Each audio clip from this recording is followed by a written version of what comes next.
चलो दोस्तों, ऊपर में है दी है संघट्ट प्राचल।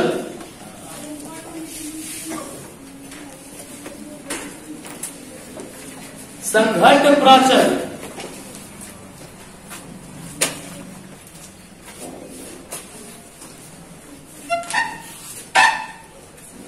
जिसको इंग्लिश में कहते हैं impact, IMPACT, impact parameter. Impact parameter संघट्ट प्राचल डैश लिखो। जब अल्फा कण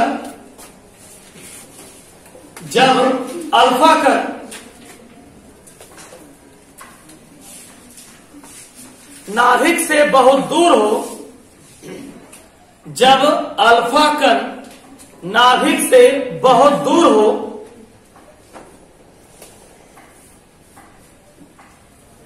तो इसके वेग सदिश की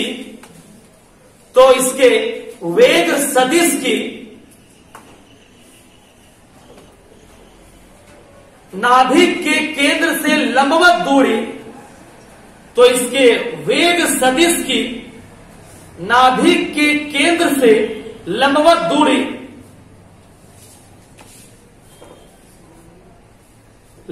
दूरी संघट्ट प्राचल कहलाती है।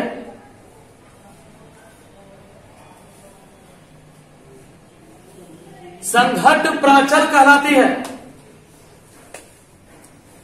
जिसे स्मॉल बी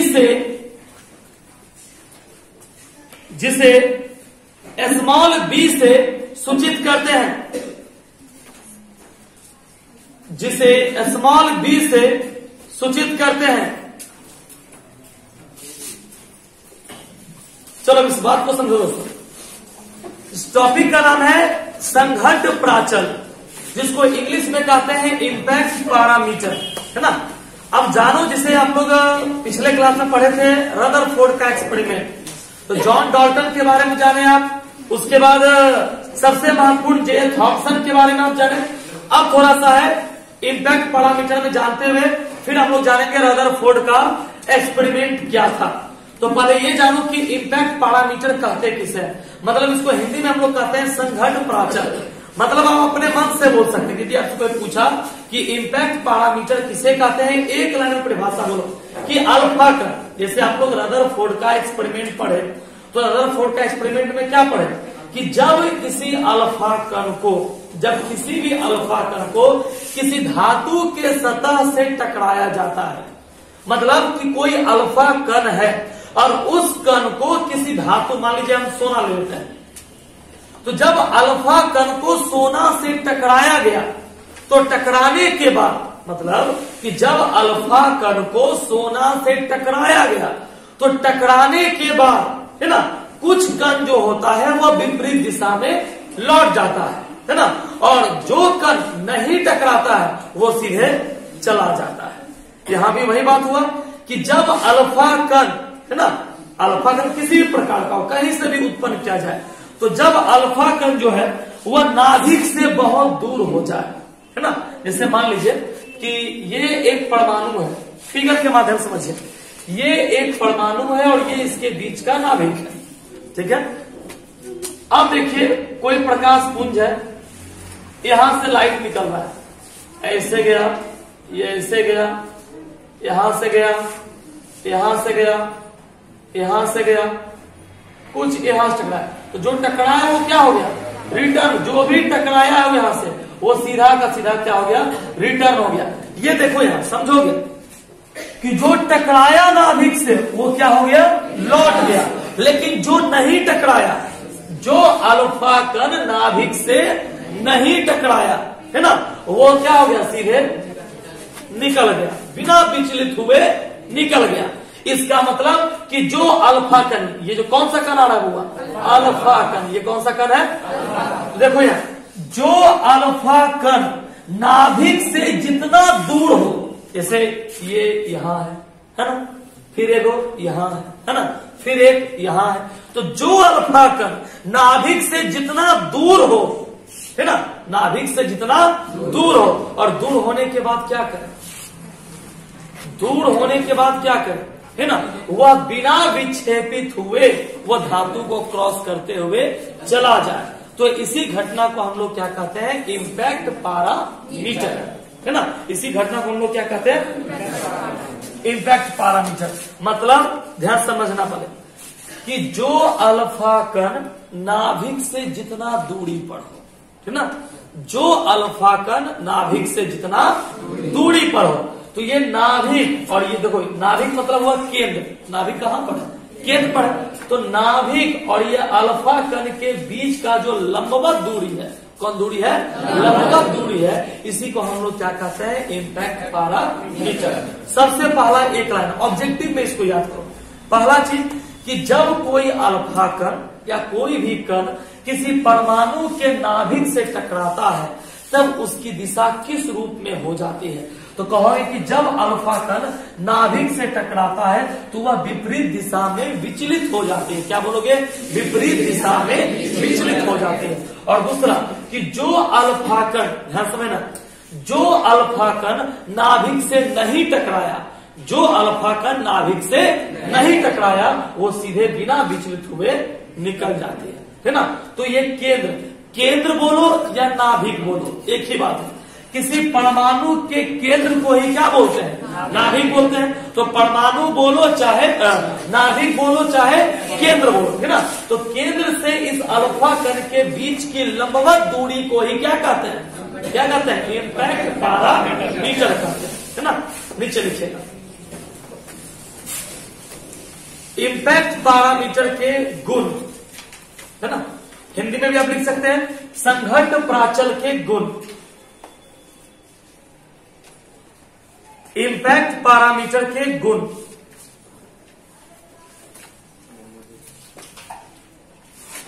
नंबर 1 लिखिए,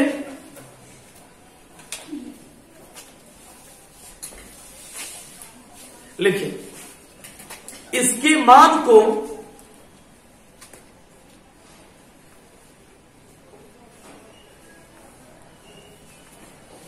कम करने के लिए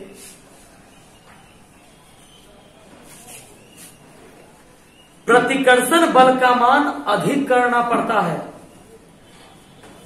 प्रतिकर्षण बल का मान अधिक करना पड़ता है।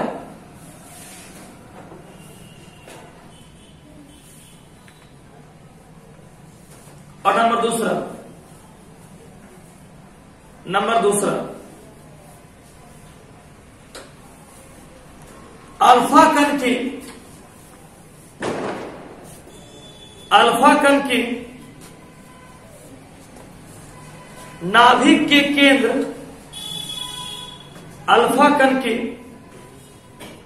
नाभिक के केंद्र की सीध में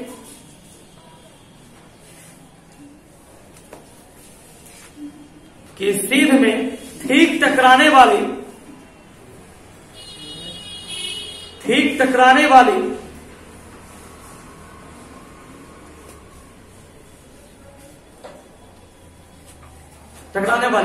कणों की स्थिति में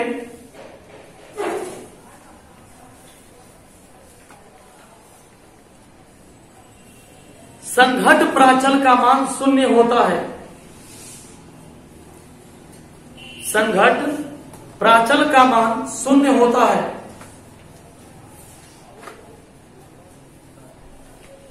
अर्थात अल्फा कण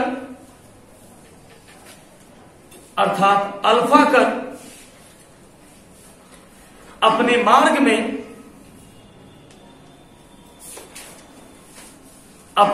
में वापस लौट जाता है। अपने मार्ग में वापस लौट जाता है। चलिए इस बात को आप समझिए। पहले देखो दोस्तों कि कहने का तात्पर्य हो गया कि जब किसी यंत्र से, किसी युक्ति से, किसी मशीन से अल्फा कण निकला, कौन सा कण निकला, अल्फा कण निकला, और निकलने के बाद किससे टकराया, नाभिक से टकराया। तो नाभिक से टकराने के बाद यदि वह अपने ही मार्ग में, मतलब देखो जिस मार्ग से आया था यदि उसी मार्ग में लौट जाए, इसका मतलब कि उसके संघर्ष प्राचल का मान कितना हो जाए, 0, है ना। यदि आपसे कोई पूछे कि अच्छा बताओ कि जब अल्फा कण नाभिक से टकराएगा तो टकराने के बाद यदि वो अपने मार्ग पर वापस लौट जाता है तब इंपैक्ट पैरामीटर का मान कितना होता है, 0 होता है ना। यदि आपसे कोई पूछे कि किसी मशीन से, किसी भी यंत्र से, है ना, और अल्फा कण निकले और नाभिक से जाकर टकराए, तो टकराने के बाद यदि वह विपरीत दिशा में या अपने ही मार्ग में वापस लौट जाए तब इंपैक्ट पैरामीटर का मान क्या होता है, 0 होता है, ठीक ना, क्योंकि वह जिस दिशा से आया था उसी दिशा में लौट गया। तो सीधा सीधी बात दोस्तों, यदि आपसे कोई पूछे, 2 टॉपिक याद रखना है। पहला टॉपिक यदि आपसे कोई पूछे कि इंपैक्ट पैरामीटर किसे कहते हैं, इंपैक्ट पैरामीटर किसे कहते हैं, तो क्या बोलोगे कि जब अल्फा कण, क्या बोलोगे, जब अल्फा कण का दूरी किससे, अल्फा कण का दूरी किससे, नाभिक से जितना अधिक दूरी पर हो जाए, कौन दूरी, लंबवत दूरी, मतलब कि अल्फा कण और ये नाभिक, इस दोनों के बीच की लंबवत दूरी बढ़ जाए तो इसी घटना को हम लोग क्या कहते हैं, इंपैक्ट पैरामीटर। किससे सूचित करते हैं, बी से। यदि आपसे कोई पूछे बी का मान 0 कब होगा, तो कहिएगा कि जब अल्फा कण नाभिक पर पड़े और पड़ने के बाद अपने मार्ग में वापस लौट जाए तब बी का मान क्या होगा, 0 होगा, है ना। कंप्लीट हो गया, तो नीचे हेडिंग दीजिए, रदरफोर्ड का प्रयोग। थोड़ा और वर्णन करना है। रदरफोर्ड का प्रयोग,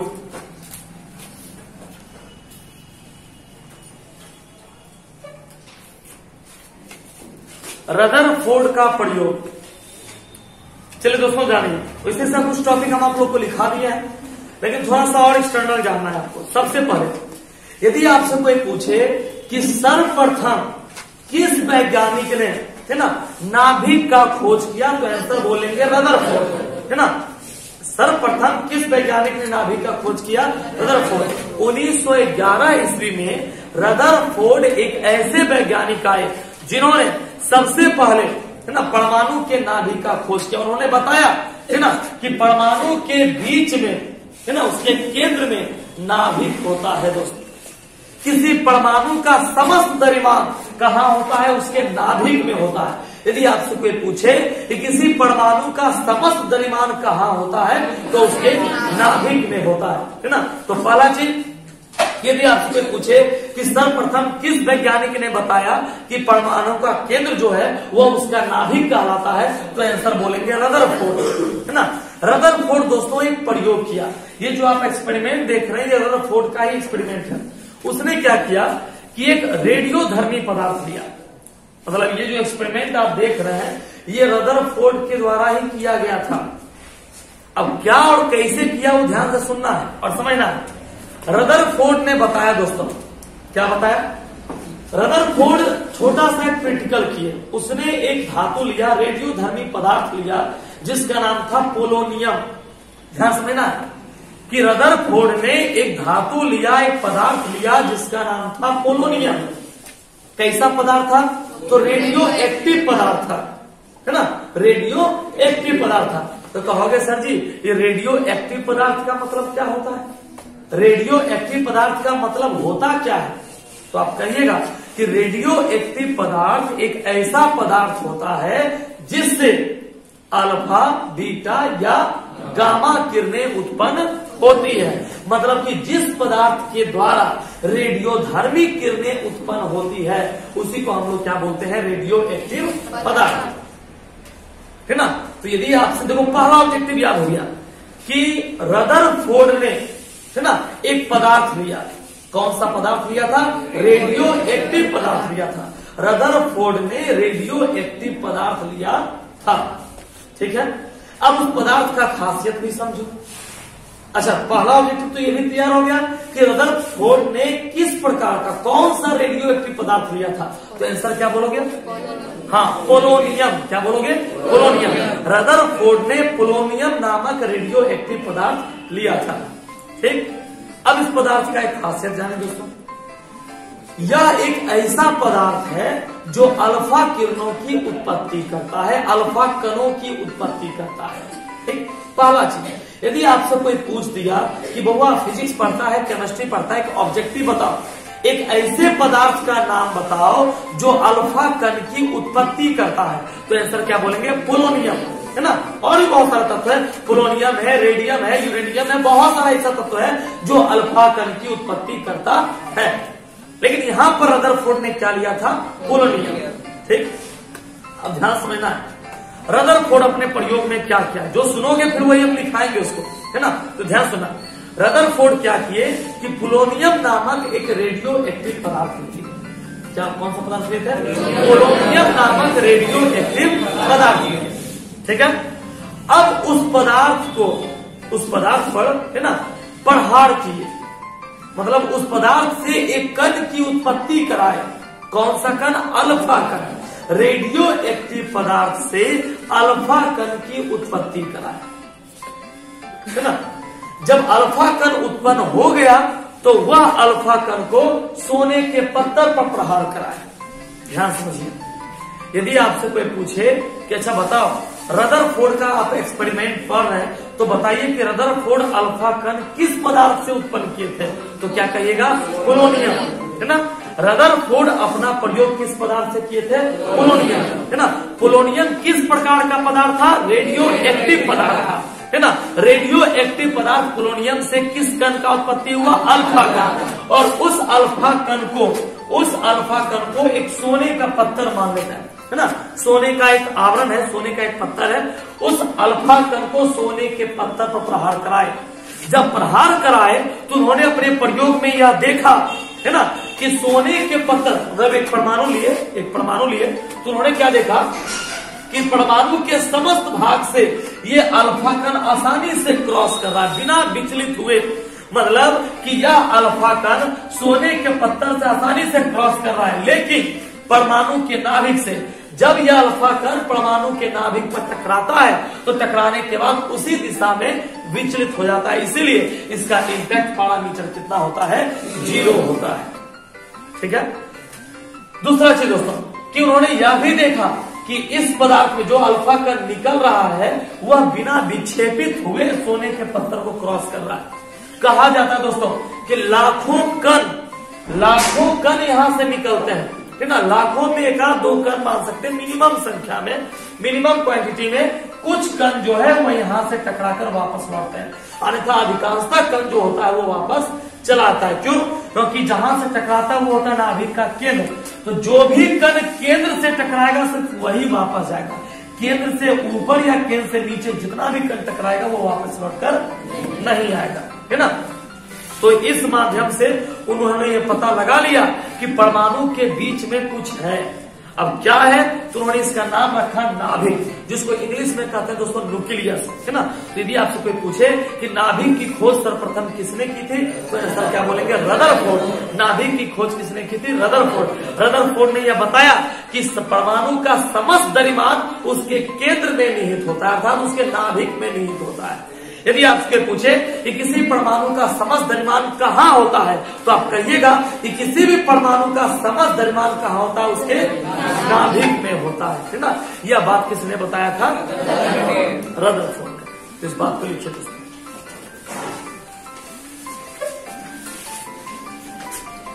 लिखिए, रदरफोर्ड ने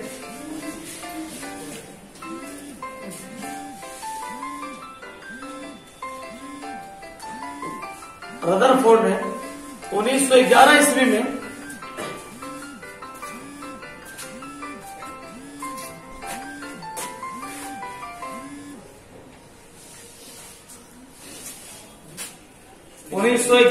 में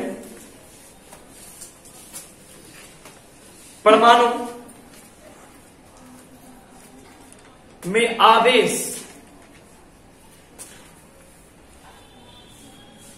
एवं द्रव्यमान का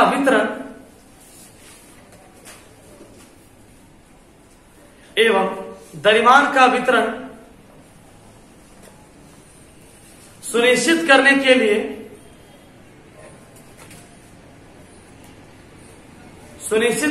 लिए रेडियो एक्टिव तत्व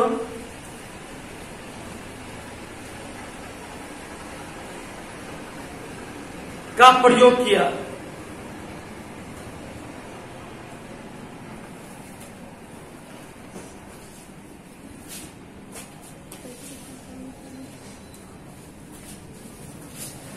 रेडियो एक्टिव तत्व का प्रयोग किया जिसमें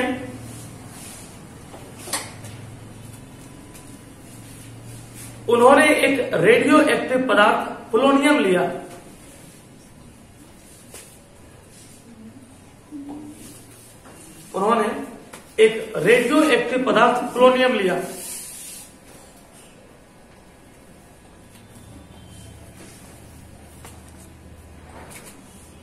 पोलोनियम से अल्फा कण की उत्पत्ति कराकर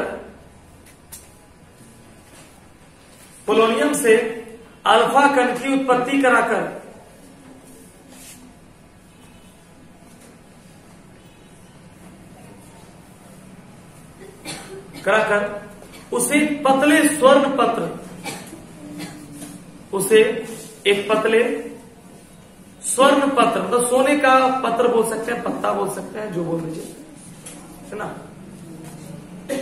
स्वर्ण पत्र से टकराया गया।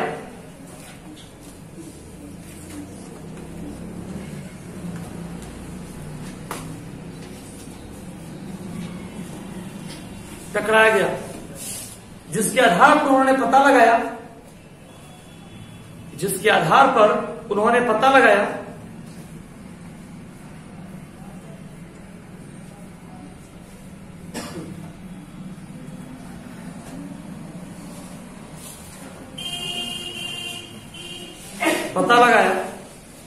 कि किसी परमाणु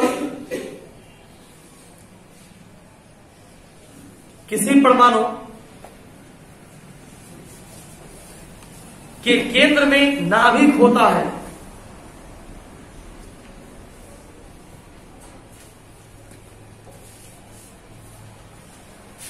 जो धनावेशित होता है।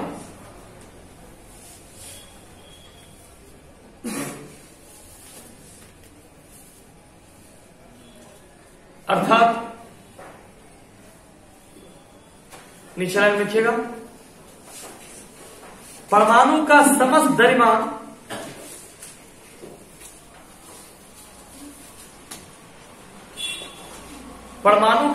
द्रव्यमान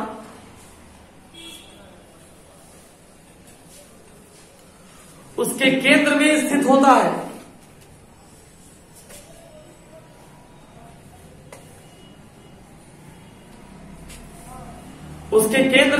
होता है। जिसकी त्रिज्या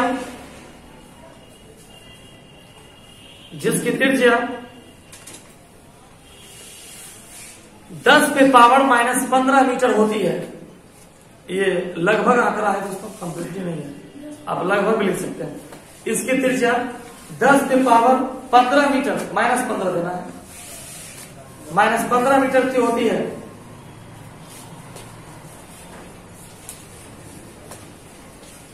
नाभिक के चारों ओर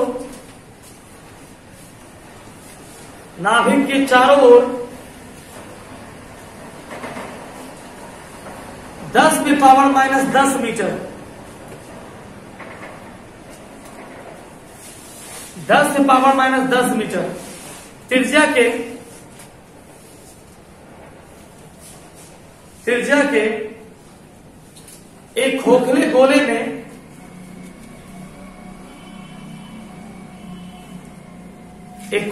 गोले में इलेक्ट्रॉन वितरित रहता है।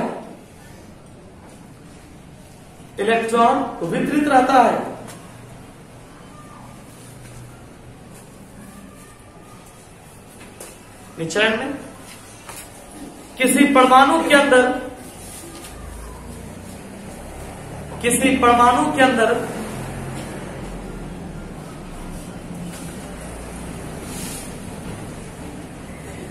इलेक्ट्रॉन का समस्त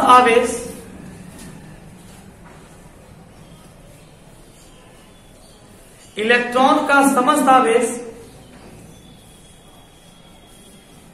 प्रोटॉन के समस्त आवेश के बराबर होता है। प्रोटॉन के समस्त आवेश के बराबर होता है।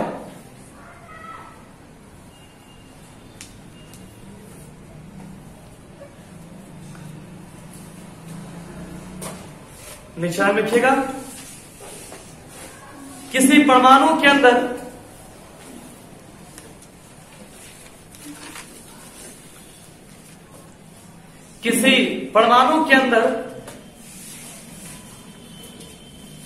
ऋण आवेशित इलेक्ट्रॉन,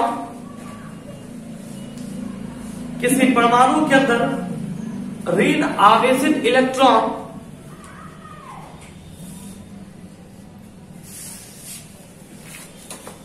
स्थिर नहीं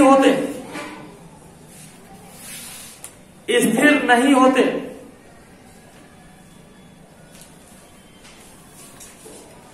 चलिए अब जानिए रदरफोर्ड का परमाणु मॉडल क्या है और उसकी कमियां क्या है। ये तो था अल्फा कण का प्रयोग। इसको आप चाहे तो अपने शॉर्टकट में आप उसको उतार भी सकते हैं, है ना। इसको आप लोग उतार लीजिएगा, है ना। उतारो तो इसको, ये उतार लीजिए। चलिए ठीक। अब देखिए दोस्तों,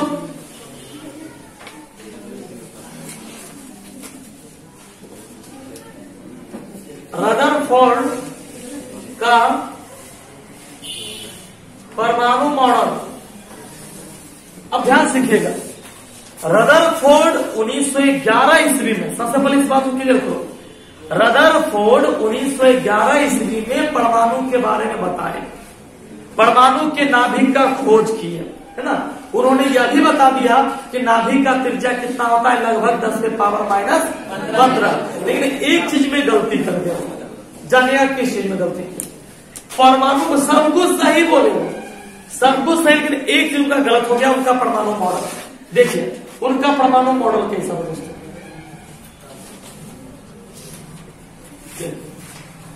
ये जिलेबी तैयार हो गया। जिलेबी भी से कुछ ज्यादा ही टेढ़ा रहता है। अच्छा देखिए, उनके अनुसार मॉडल ऐसा था, है ना। मतलब अब आप ये सोचिए कि इनका मॉडल गलत कैसे हुआ, है ना। इसमें ये हुआ नाभिक, इसको हम लोग कहते हैं नाभिक, न्यूक्लियस, है ना। इसके चारों तरफ क्या गति कर रहा है, इलेक्ट्रॉन। इसमें इलेक्ट्रॉन गति कर रहा है दोस्तों। अब आप समझिए, और इसके बीच में क्या है, प्रोटॉन और न्यूट्रॉन। समझना, किसी परमाणु के नाभिक में अर्थात सेंटर पर दो कण होता है, एक होता है प्रोटॉन और एक होता है न्यूट्रॉन। और इलेक्ट्रॉन जो है वो बाहरी कक्षा में क्या करता है, चक्कर लगाता है। अब आप समझिएगा, ध्यान समझना कि प्रोटॉन और न्यूट्रॉन, है ना, प्रोटॉन और न्यूट्रॉन जो है दोस्तों, ये नाभिक में है। आपको ये बात भली भांति पता है कि प्रोटॉन का चिन्ह क्या होता है, प्लस, और इलेक्ट्रॉन का चिन्ह होता है माइनस।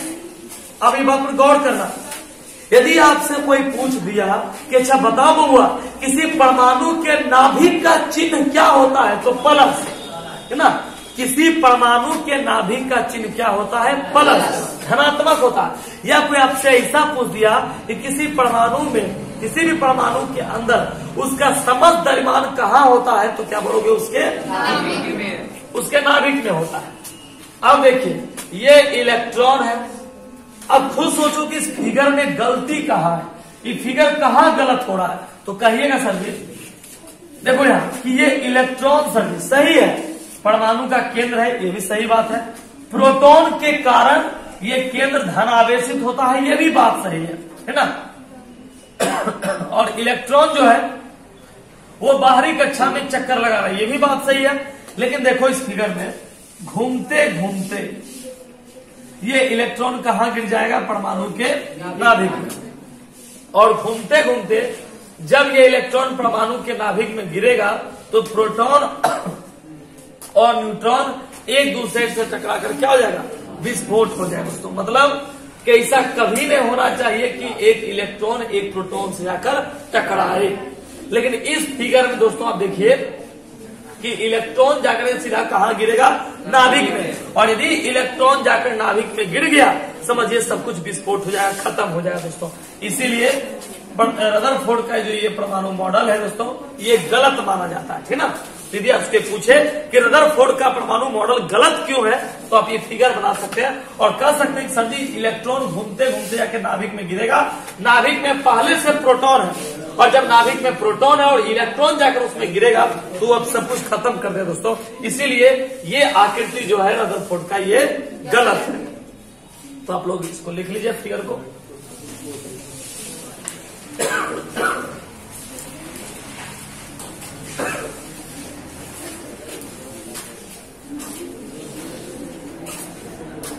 ये फिगर उतार लीजिए। रदरफोर्ड का परमाणु मॉडल दे दिया और ये फिगर उतार लीजिए।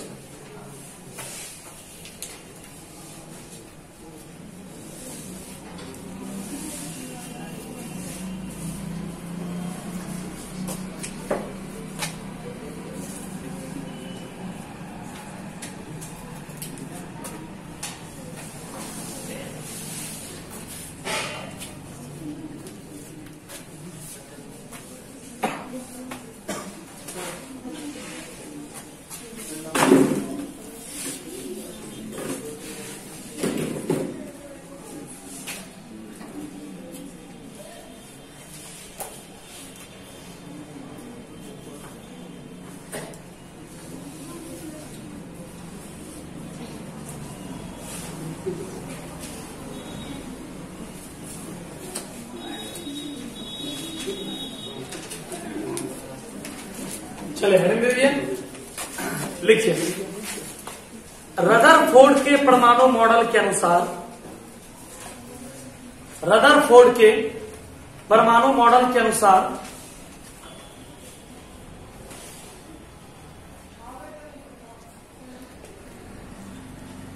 परमाणु मॉडल के अनुसार किसी परमाणु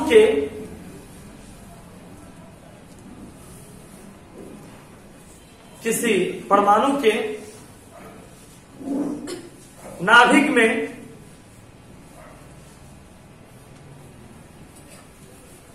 में धन आवेशित कण होते हैं।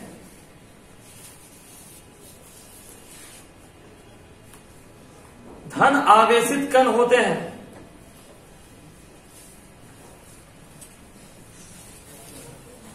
जो प्रोटॉन के कारण होते हैं।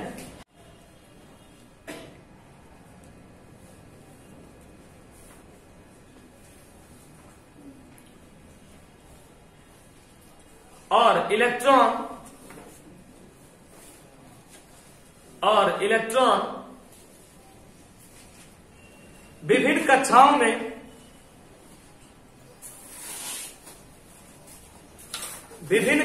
में चक्कर लगाते रहते हैं।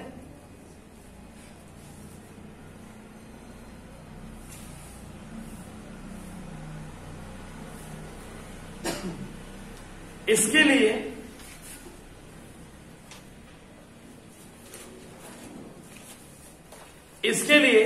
आवश्यक अभिकेंद्र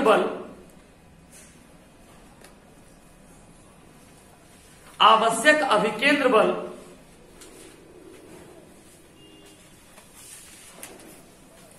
इलेक्ट्रॉन एवं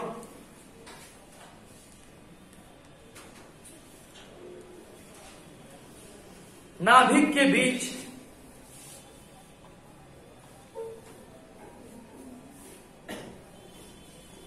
लगने वाले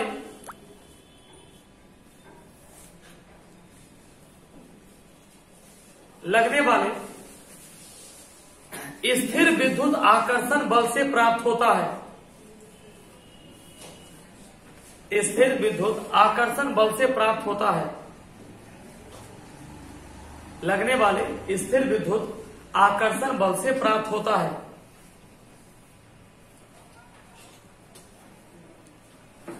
चलिए दोस्तों, इस बात को आप पहले समझिए।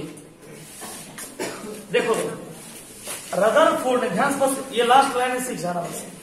रदरफोर्ड ने एक बात सही कहा कि परमाणु के नाभिक में कौन सा आवेश होता है? धनावेश। रदरफोर्ड ने यह भी बात सही कहा कि परमाणु में जो धन आवेशित होता है वो प्रोटॉन के कारण होता है।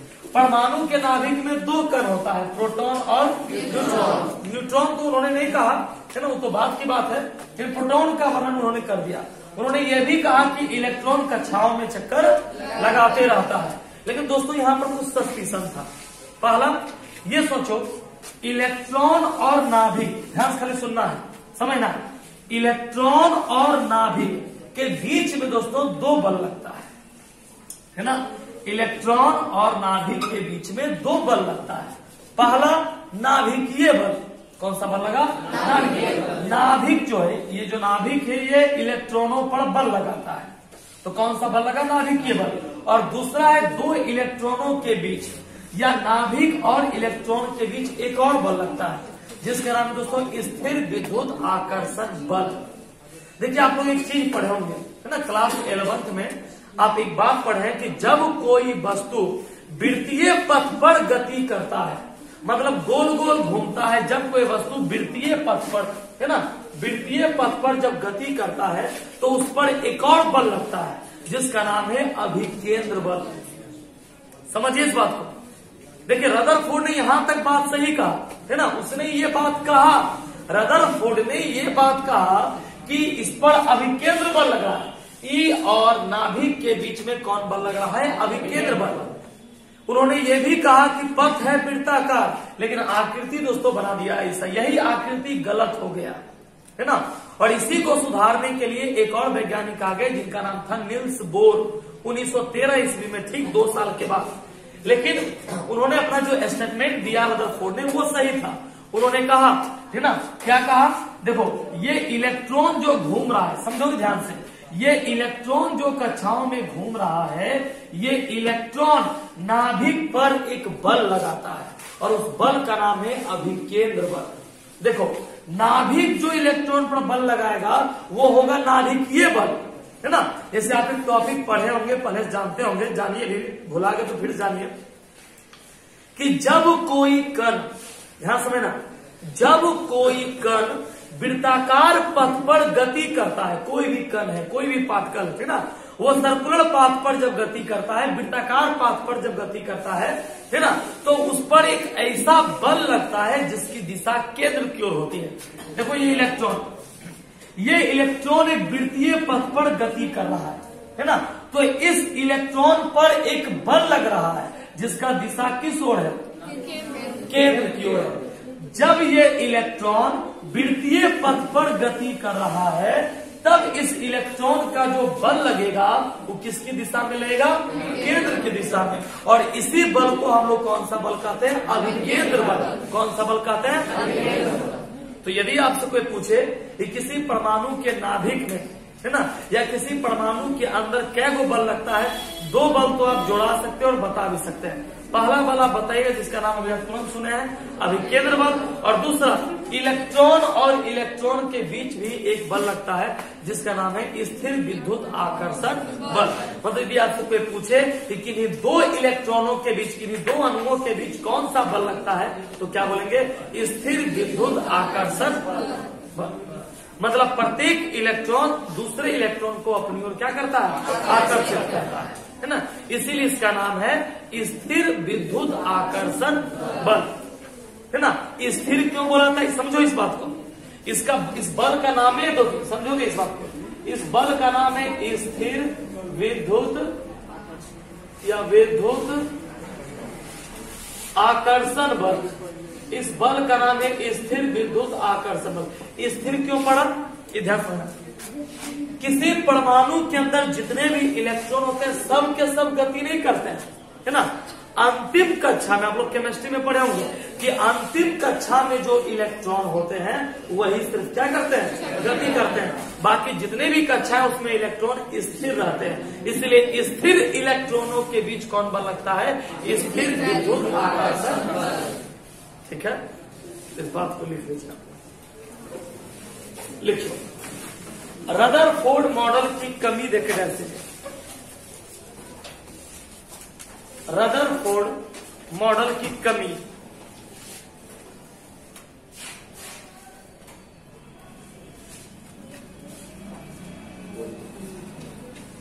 रदरफोर्ड मॉडल की कमी डैश के लिखिए नाभिक के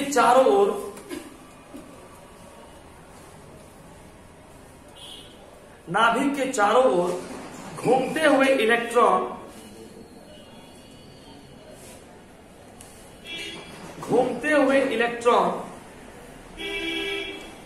में अभिकेंद्र त्वरण होता है।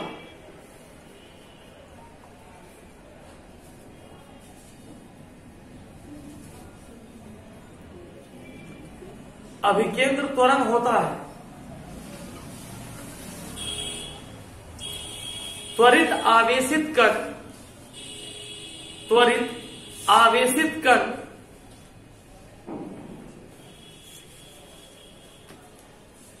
विद्युत चुंबकीय तरंग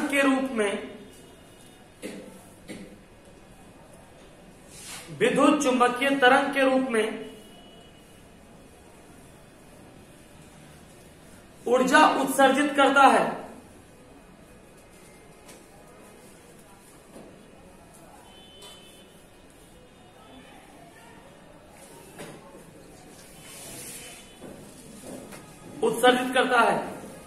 उत्सर्जित तरंग की आवृत्ति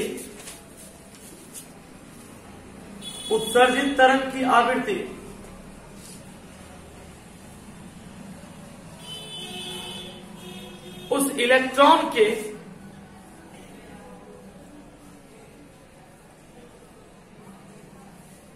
नाभिक के चारों ओर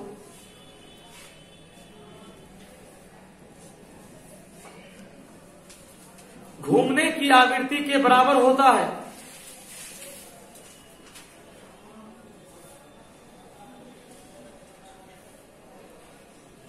घूमने की आवृत्ति के बराबर होता है। इसलिए इलेक्ट्रॉन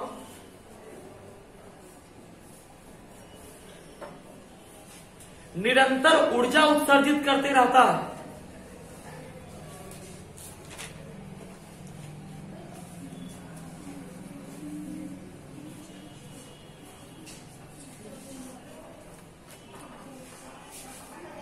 उत्सर्जित करता है। इलेक्ट्रॉन अपनी कक्षा में घूमते घूमते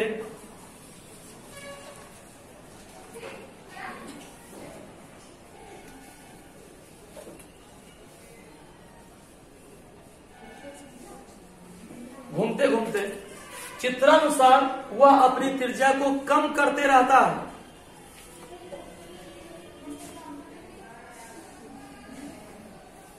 अपनी त्रिज्या को कम करते रहता है, जिस कारण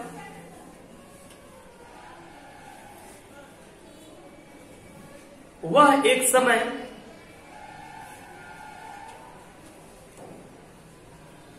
नाभिक में जा गिरेगा।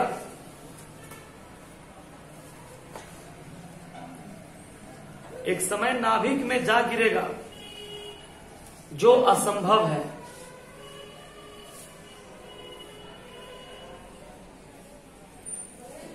क्योंकि परमाणु का